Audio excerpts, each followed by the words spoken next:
Praise to the lord. మన ప్రభువైన యేసుక్రీస్తు ఉన్నతమైన నామములో మీ అందరికీ వందనాలు. ప్రతిరోజు దేవుని జీవవాక్యం మనలను సన్మార్గంలో నడిపిస్తుంది. ఈ వాక్యంను మీరు విని అనేక మందికి షేర్ చేయండి. మీరు దేవుని పరిచర్యలో పాలు పొందండి. ఈరోజు దేవుని జీవవాక్యంను చదువుకుందాం. ద్వితీయోపదేశ కాండము 34వ అధ్యాయము 7వ వచనము.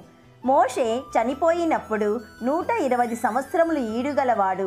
అతనికి దృష్టి మాంద్యము లేదు, అతని సత్తువ తగ్గలేదు. Deuteronomy chapter 34 verse 7. Moses was 120 years old when he died. Yet his eyes were not weak, not his strength gone. ప్రియ సహోదరి సహోదరుడా, ఎంత అద్భుతం! 120 సంవత్సరాల వయస్సు, వృద్ధుడు గాని సత్తువ తగ్గలేదు. ఓ పెద్ద పర్వతం కూడా ఎక్కేశాడు మోషే. తన అరణ్య యాత్రలో తన చివరి దశలో కూడా చురుకుగాను తెలివిలో పటిష్టముగాను ఉన్నాడు. ప్రియ దేవుని బిడ్డ, బైబిల్లో సృష్టి అనంతరం ఆదాము హవ్వలకు ఆహారం అవసరమై ఉన్నదని దేవునికి తెలుసు. పని చేయాలంటే శక్తి కావాలి. ఆ శక్తి కోసం ఆహారం అవసరం ఉంది. ఆదాము హవ్వలను నిత్యం ఉండే శక్తితో నిర్మించే బదులు తమను గురించి తామే శ్రద్ధ వహించి భోజనం చేసి శక్తిని పొందే విధంగా దేవుడు తయారు చేశాడు.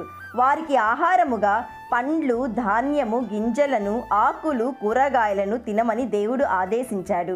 జలప్రలయం వరకు జీవించిన తరాలకు దేవుడు ఇచ్చిన మొట్టమొదటి ఆహార దినుసులు ఇవే. జలప్రలయం తరువాత భూమిపై ప్రపంచవ్యాప్తంగా పంట సమూలముగా నాశనం చేయబడింది. గనుక దేవుడు మాంసాహారాన్ని అనుమతించాడు. మోషే కాలంలో ఎలాంటి జంతువులను ఆహారంగా వినియోగించాలో సవివరంగా దేవుడు తెలిపాడు. ప్రియ విశ్వాసి, నీ శరీరం పట్ల శ్రద్ధ తీసుకునే బాధ్యత నీదే అని గుర్తుంచుకో. దేవుడు నీకు అప్పగించిన బాధ్యతను సక్రమంగా నెరవేర్చాలంటే నీవు ఆరోగ్యంగా ఉండాలి. ఆరోగ్యంగా ఉండాలంటే దేవుడు ఏర్పాటు చేసిన ఆహారాన్నే భుజించాలి. పండ్లు, కూరగాయలు, గింజలు, ఆకులు, ధాన్యము అధికంగా తినాలి. వీటిల్లో మన శరీరానికి కావాల్సిన పోషక పదార్థాలన్నిటినీ దేవుడు ఉంచాడు. అయితే చాలామంది తమ శరీరాలకు హాని కలిగించే ఆహారాన్ని భుజించేందుకే ఇష్టపడుతున్నారు. తమ ఆరోగ్యాన్ని పాడు చేసుకుంటున్నారు.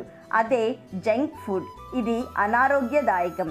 My dear friend, don't take junk foods as they link to serious health problems. Diet given by Lord is meant to nourish human beings and to live healthy all the days of our lives. ప్రియ సహోదరి సహోదరుడా, నీ గురించి నీవే శ్రద్ధ వహించు. నీవు ఏమి తింటున్నావో, ఏమి త్రాగుతున్నావో జాగ్రత్తగా ఎంపిక చేసుకో. దీర్ఘాయువుతో జీవించు. ప్రార్థన చేసుకుందాం, ఏకీభవించండి. సృష్టికర్త అయిన దేవా, ఈరోజు జీవవాక్యం ద్వారా మాతో మాట్లాడినందుకు మీ కృతజ్ఞతాస్తుతులు.